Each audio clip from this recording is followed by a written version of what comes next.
Bismillahirrahmanirrahim. Alhamdulillahirabbil alamin wa bihi nasta'in ala umuri dunya waddin. Wassalatu wassalamu ala Rasulillah sayyidina wa habibina wa syafi'ina wa maulana Muhammadin sallallahu alaihi wa ala alihi wa sahbihi ajma'in. Amma ba'du. Qala musanniful kitab Hadratu Syekh Kiai Said bin Armiyah rahimahullah wa ghafara lahu wa liwalidah wa nafa'ana bihi fid dharain. Allahumma aftah qulubana futuhal arifin wa bihikmatika wansur alaina birahmatika ya arhamar rahimin. Ila qal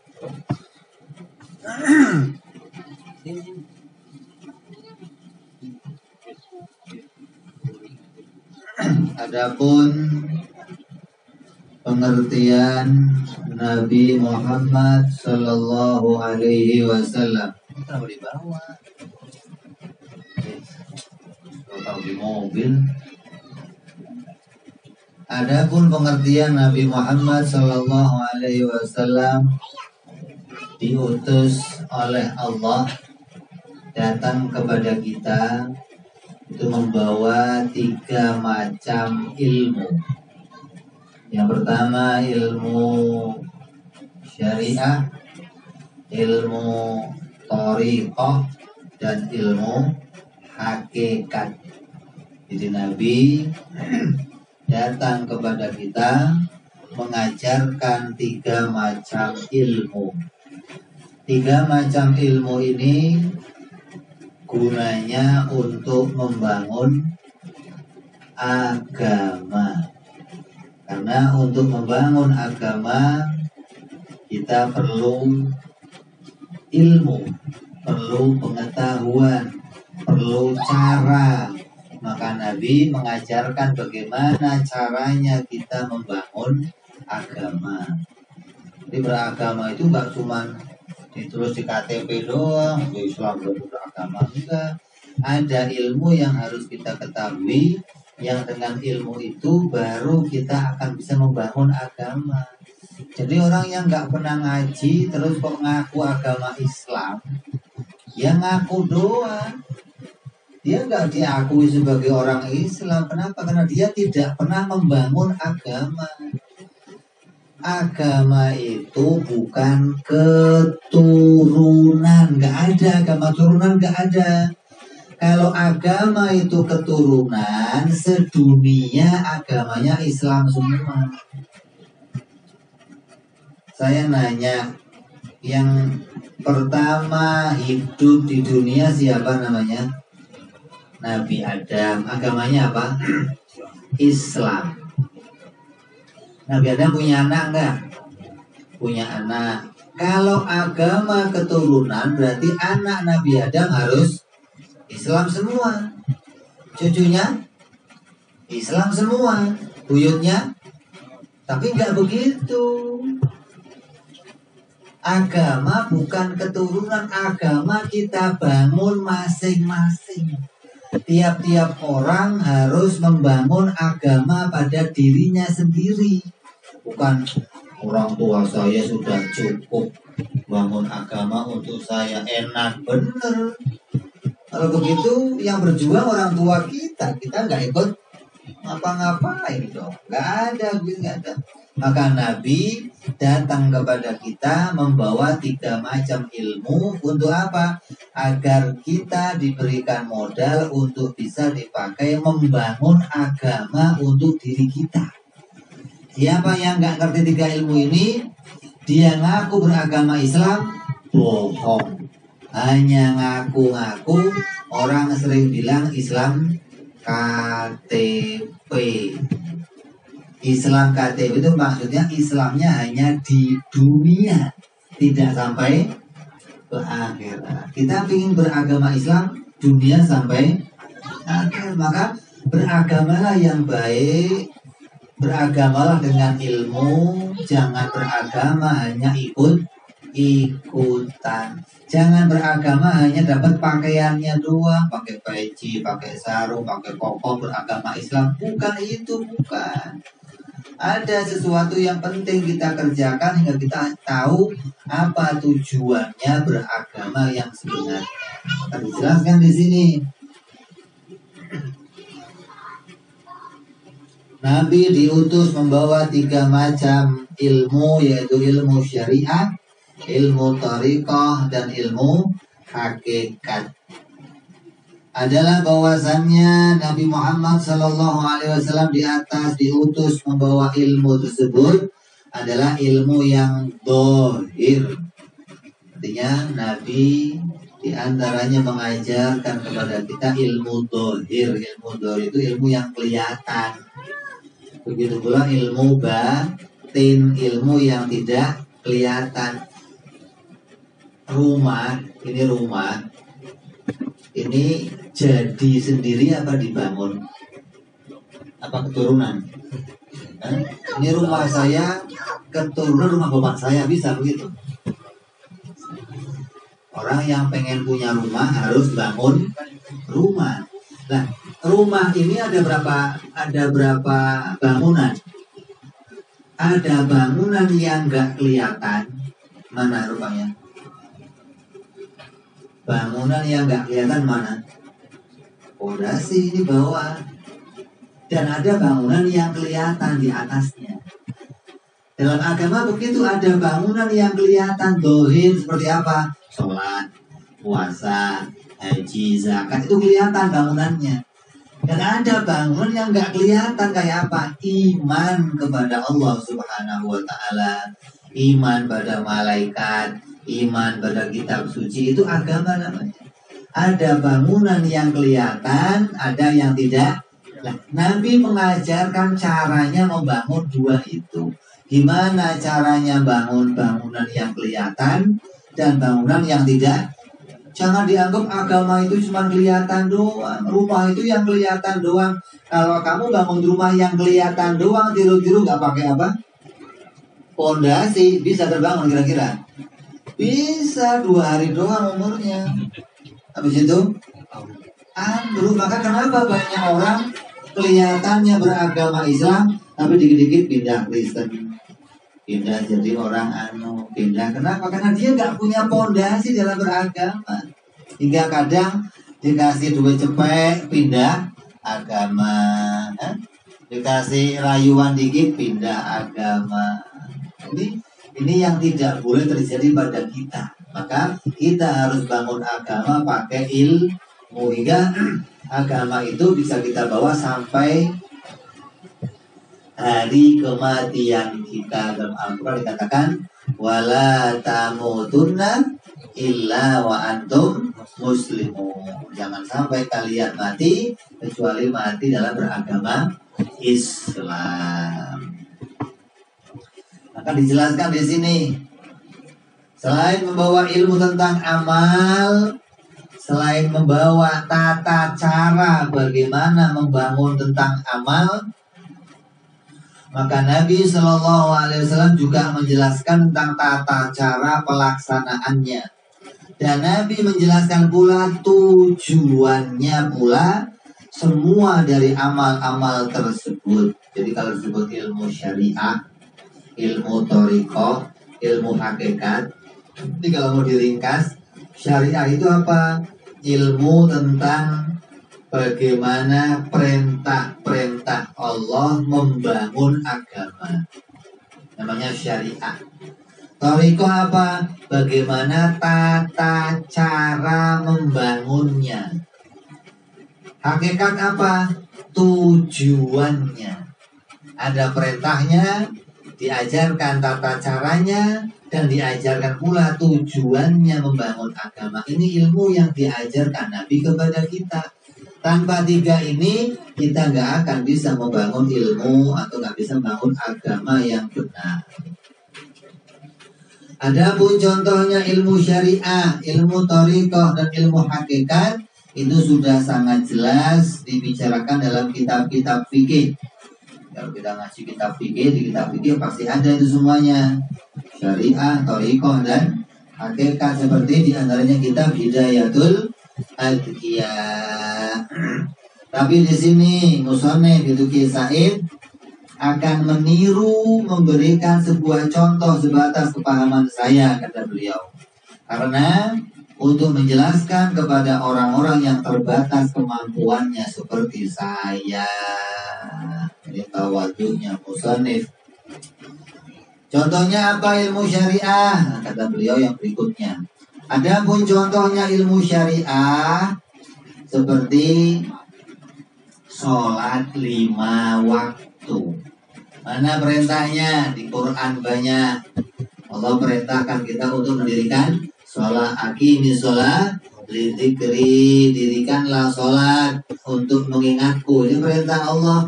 Begitu pula banyak perintah-perintah yang lainnya. Kita untuk mendirikan ibadah sholat, sunnah-sunnahnya, baik sholat yang fardu, sholat yang sunnah, maka semuanya ada perintah dari Allah untuk kita kerjakan. Kalau urusan perintah sudah jelas, cari di Quran nggak ada dalam hadis, karena pedoman hukum kita dari dua macam ini. Nanti ditambah lagi ada ijma'nya ulama dan ada qiyasul ulama. Terus setelah kita ngerti yang namanya syariah, berarti syariah ini perintah membangun Islam, perintah membangun iman, dan perintah membangun ihsan. Karena isinya agama, rukunnya agama ada 3.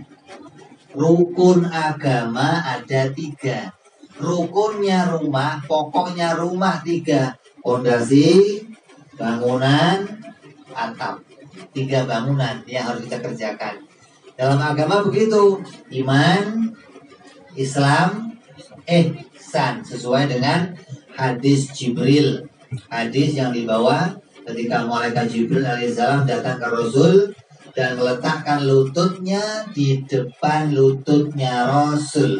Datang dalam rupa manusia, lalu mengajarkan kepada para sahabat-sahabat tentang apa itu agama Islam. Tanya, ma huwal Islam, ma huwal iman, ma huwal ihsan. 3 pertanyaan ini menyimpulkan dari agama itu isinya ada 3. Iman, Islam, terus ihsan. Syariat atau hukum-hukum perintahnya bangun Islam mana? Di Quran banyak perintah bangun puasa, perintah bangun haji, bangun zakat, sholat. Begitupun perintah membangun iman, perintah membangun ihsan. Jadi kita ambil salah satu contohnya, yaitu syariahnya Islam, seperti sholat 5 waktu. Adapun thoriqoh, tata cara mengerjakan sholat adalah memenuhi syarat dan rukun-rukunnya sholat. Coba saya tanya, kalau kita mau sholat, yang pertama kita kerjakan apa dulu? Saya tanya, pernah sholat nggak di sini? Pada sholat. Sholat. Saya tanya, yang pertama kita kerjakan kalau mau sholat ngapain? Wudhu. Apa? Yang pertama apa? Kalau kita mau puasa, yang pertama nunggu apa dulu?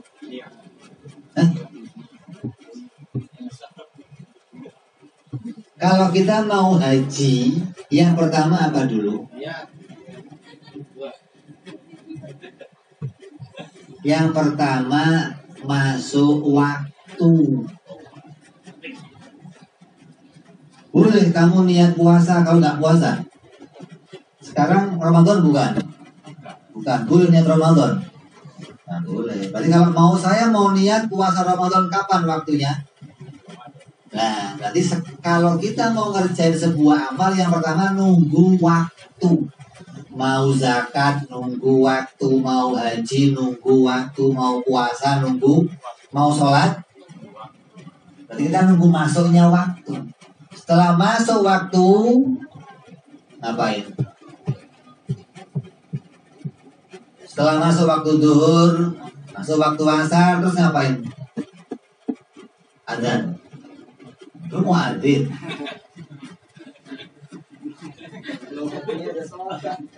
Setelah masuk waktu, zuhur udah masuk, asar udah masuk umpamanya. Terus ngapain lagi? Enggak, saya bingung ini pada sholatnya di sini. Kok pada panteng orang diceritain sholat kok. Setelah masuk waktu, yang kita kerjakan apa? Membersihkan badan dari yang kotor-kotor, yang masih cebok, yang masih kopet ya cebok, yang masih belum mandi wajib sampai bersih.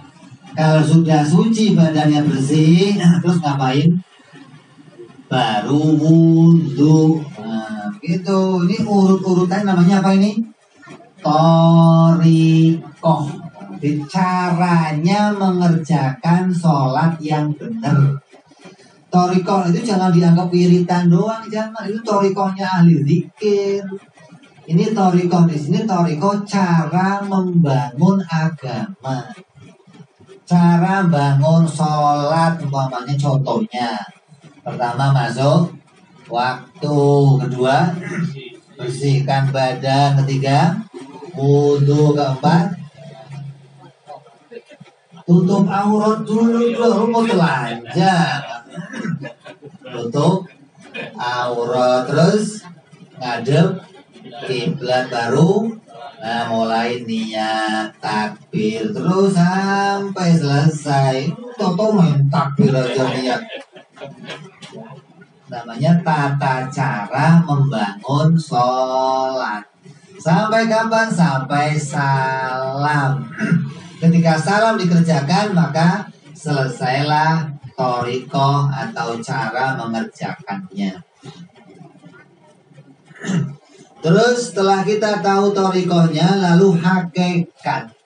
Apa hakikatnya sholat? Hakikat itu apa?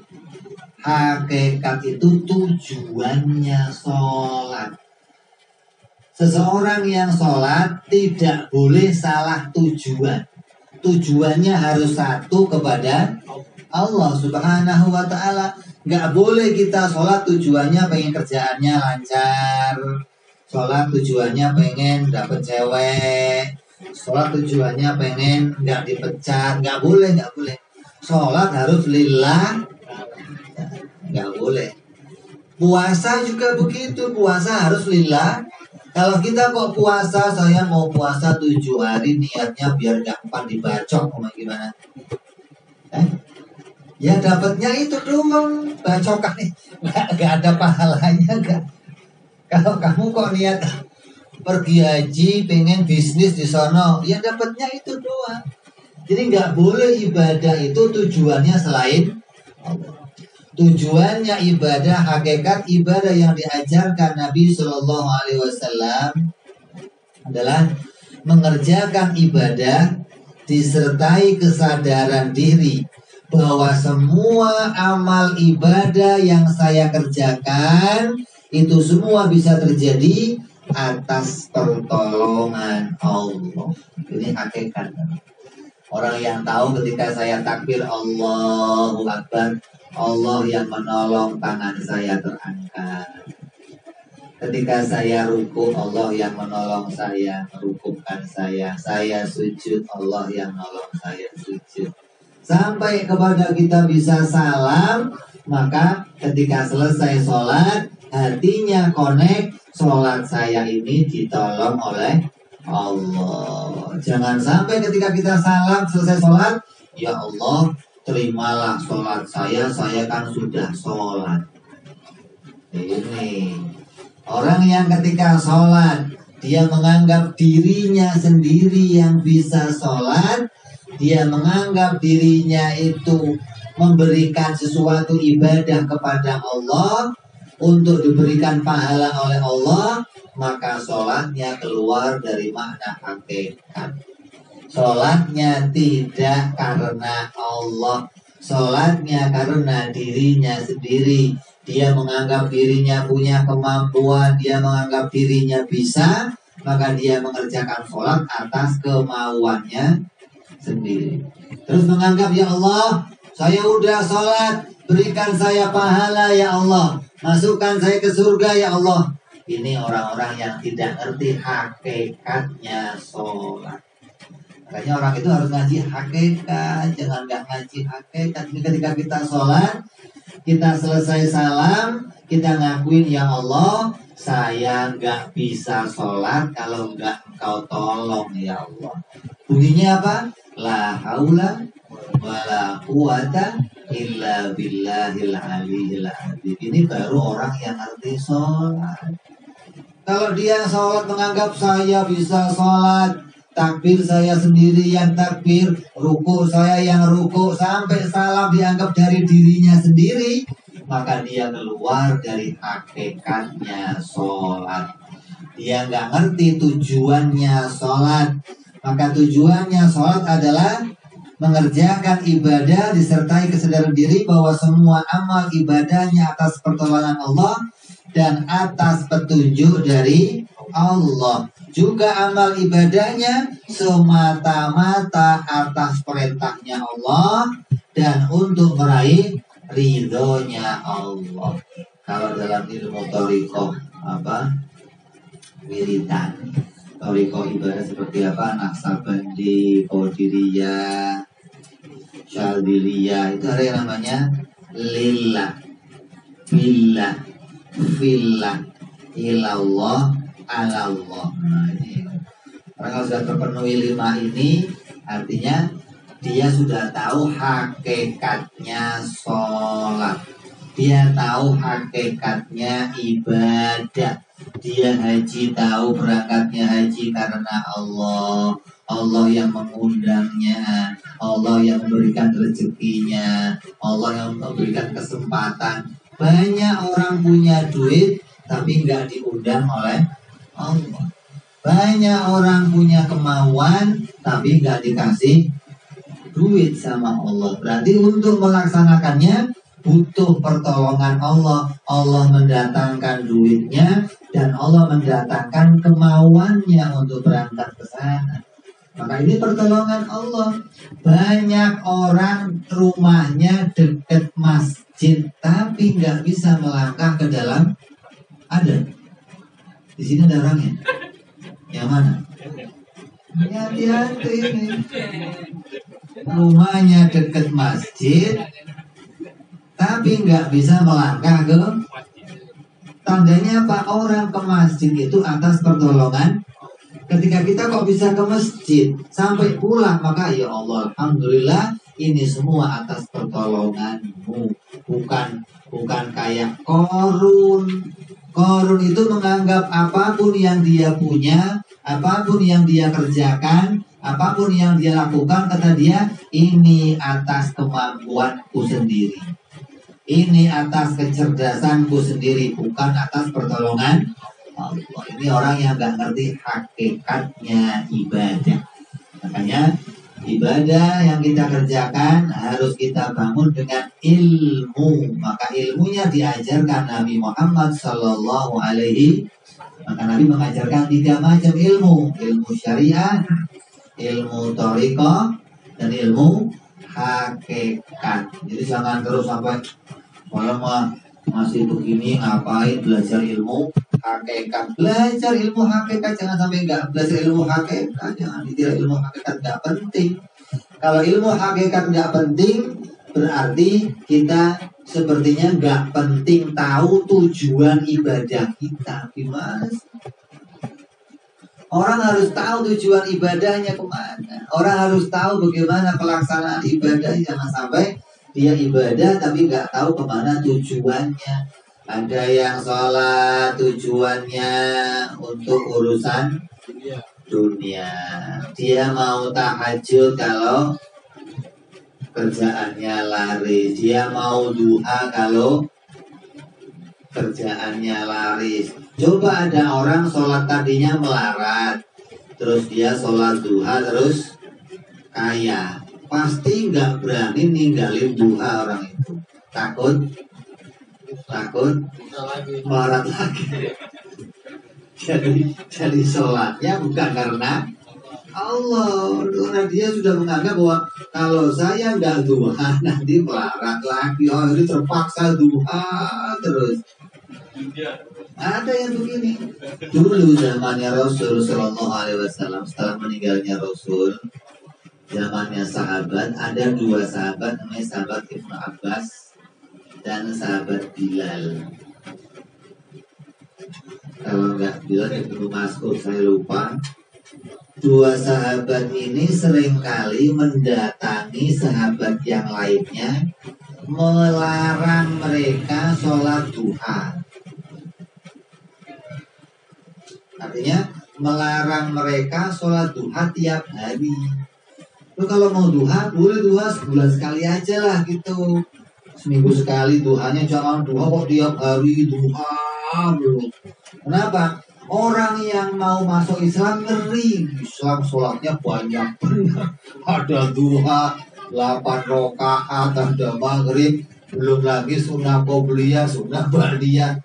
Isinya kok ibadah melulu. Makanya dulu zaman itu orang diajak masuk Islam, ketika ditanya apa kewajiban saya dalam agama, yang penting sholat. Sholatnya berapa kali? 5 kali. Nggak ada yang lain? Nggak ada. Untuk apa? Memancing mereka untuk mau masuk agama Islam. Terus ketika sudah termasuk masuk agama Islam, maka baru disampaikan ada sunnah kalau kamu mau mengerjakannya, ada tahajud, ada duha, ada. Nabi SAW pernah bersabda bahwa surat Waqiah itu adalah surat ghina, surat kekayaan. Siapa yang baca Waqiah maka dia akan jadi. Kalau kamu baca Waqiah, baca nggak kamu? Saya yakin kamu nggak baca. Nah, buktinya melarat tuh gitu. Dan kalau baca kan Nabi ngomong surat Waqiah, surat kekayaan. Siapa yang baca akan jadi orang. Nah, ketika kita baca kok masih melarat, jadi yang salah siapa? Yang salah hadisnya. Apa yang salah itu kita yang baca. Nabi ngomong itu untuk memancing kita, menyemangati kita, gitu loh. Jangan itu jadi tujuan. Pokoknya saya mau baca Waqiah biar jadi orang. Itu Nabi ngomong sama anak-anak kecil. Lah ketika orang itu sudah jadi ulama, udah jadi walinya Allah, kira-kira walinya Allah yang baca Waqiah pengen kaya nggak? Berarti kan nggak pakai hadis Nabi dong. Pakai hadis tapi hadis yang lain lagi, bukan hadis itu hadis buat anak-anak agar mereka semangat kalau ngaji, semangat kalau baca Quran. Kenapa? Oh ternyata di Quran ada keuntungannya, baca ini bisa begini, baca ini bisa begini. Tapi jangan jadi tujuan. Tujuan tetap harus lillahi ta'ala. Adapun kalau Allah berikan tambahan kepada saya, setelah saya baca ini dapat begini, baca ini dapat, itu namanya tambahan atau kelebihannya. Kayak kamu ikut ngaji di sini, pulang dapat berkat. Itu tambah, bukan nah, tujuannya lu keluarin sekarang orangnya gitu. Tujuannya ngaji, nanti bonusnya dapat macam. Nah, itu ada aku, ada kue dapat, kebuli dapat juga. Oh, mantap. Jarang-jarang lu ngaji dapat kebuli. Itu namanya tambahannya, bukan tujuannya. Jadi tujuannya ibadah, hakikatnya ibadah harus lillahi ta'ala, harus la haula wala quwata illa billahil aliyil azim. Ini maksudnya atau makna dari penjelasan Nabi datang kepada kita membawa 3 macam ilmu, itu ilmu syariah, ilmu thariqah, ilmu hakikat.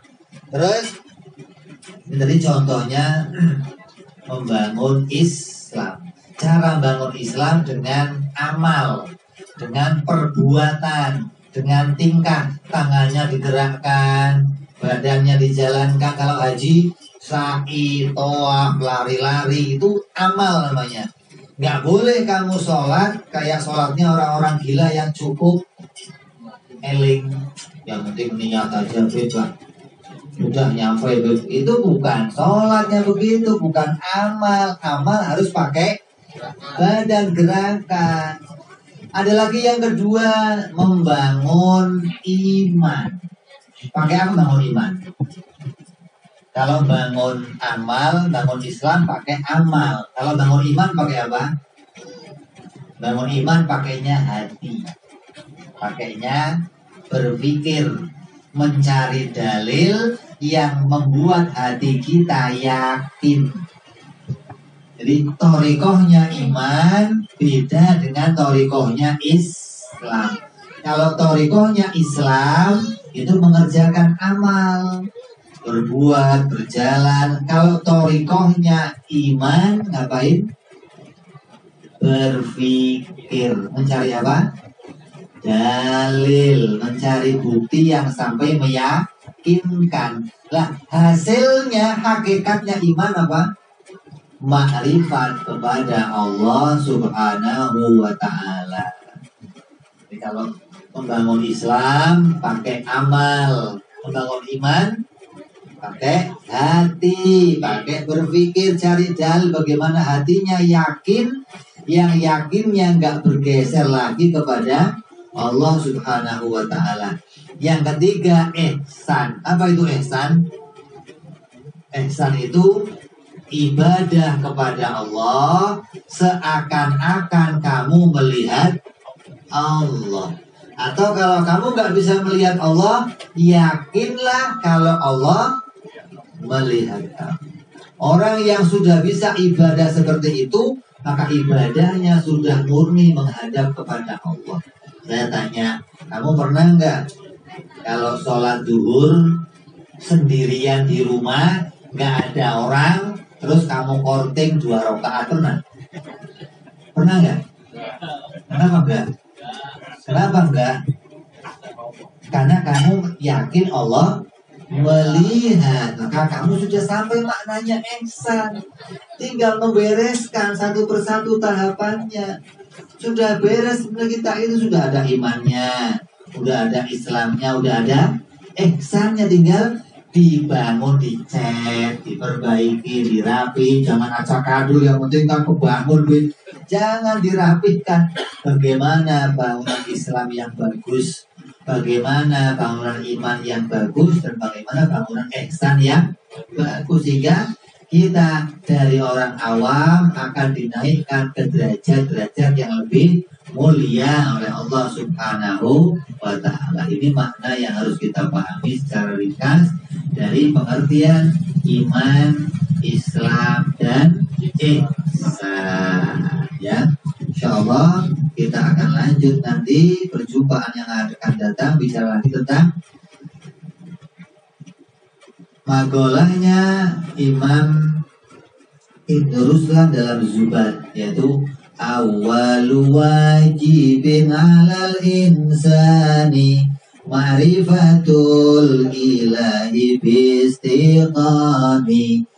Pertama yang diwajibkan di dalam agama kepada seluruh manusia, yaitu mengenal Allah dengan seyakin-yakinnya. Ini kewajiban yang sebelum ada kewajiban yang lain, semua orang Islam diminta mengenal Allah dengan keyakinan yang seyakin-yakinnya. Makanya anak kita waktu kecil sudah diajarkan sama orang tuanya zikir tentang sifat-sifat Allah, yaitu wujud, qidam, baqa. Di sini masih ada? Masih hafal nggak? Masih hafal nggak? Allah wujud, qidam, baqa. Saya mau tanya, di musola masih dibaca nggak? Ya, kenapa enggak? Dianggap nggak penting. Dianggap saya sudah jadi orang Islam, nggak perlu lagi baca-baca begitu-begitu. Yang perlu baca itu orang-orang yang di luar Islam baru masuk itu baca. Salah. Ini pondasi agama kita. Siapapun dia, anak siapapun dia, wajib tahu itu sebagai pondasi agamanya untuk mengenal Allah Subhanahu wa Ta'ala. Kita akan sambung ini nanti perjumpaan yang akan datang insya Allah. Wallahu a'lam bishawab. Wa ila hadratin Nabi. Al-Fatihah. A'udzu billahi minasy syaithanir rajim. Bismillahirrahmanirrahim. Alhamdulillahi rabbil alamin arrahmanir rahim maliki yaumiddin. Iyyaka na'budu wa iyyaka nasta'in. Ihdinas siratal mustaqim. Siratal ladzina an'amta 'alaihim ghairil maghdubi 'alaihim waladdallin. Amin.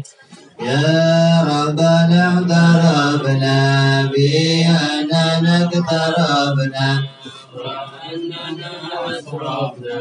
ala ladha ajrabna fatuk tawbatan sili kulli hawbah azur lana awrati wa amini rawati waghfir li walidina Rabbi wa mauludina walali wal irwani wa sairil hillani wa kulli di mahabbah jiratin aw suhbah wal muslimina ajma'ina Rabbi isma fadlan wa judan manna la biktisabi minna بالمصطفى رسولنا قبل كل سولي صلى وسلم ربي عليه أنت الحبي